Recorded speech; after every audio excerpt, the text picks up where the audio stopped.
So to use a guide bushing or a template guide and your router to cut shelf pin holes is super easy. And it's a jig that you can make in the shop without any problems. Here's what I did. I just grabbed a piece of 1/2-inch plywood and I scribed a line down through it so I could have all the holes in the same location from edge of the guide over. And then I spaced them off. I used 1 1/4 inch for my spacing. You can select anything you want. And at that point, you go through and you drill the holes at your drill press with a drill bit that equals the outside diameter of your guide bushing. And I use 7/16 because it's a nice, easy size.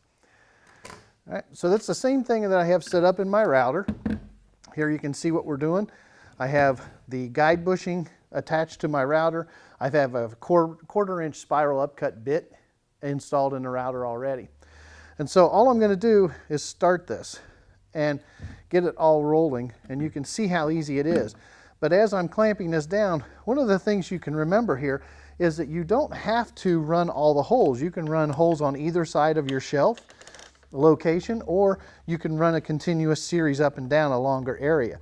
And on your jig, if you're going to use a continuous run, you want one of your holes, which the first one for me is a 1/4 inch hole. So as I plunge down and make these cuts and get to this last hole, I can then use a 1/4 inch dowel through this hole into the last hole that I created, and that continues the spacing all the way down so everything works great. All right, so I'm just going to clamp this in. You want to make sure your clamps are out of your way of your router. And I'm going to set this up in the very first hole.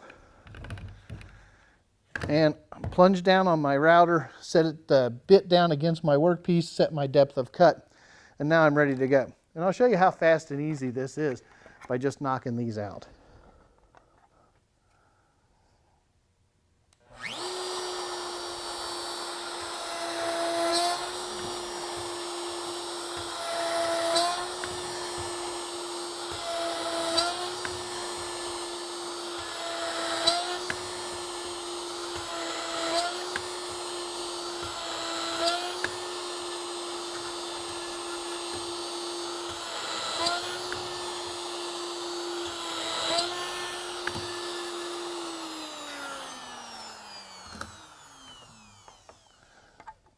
So what happens underneath the router that you can't necessarily see is the guide bushing fits down into that hole, and that locates the router each time. So all I'm doing is moving from hole to hole and getting my guide bushing set up.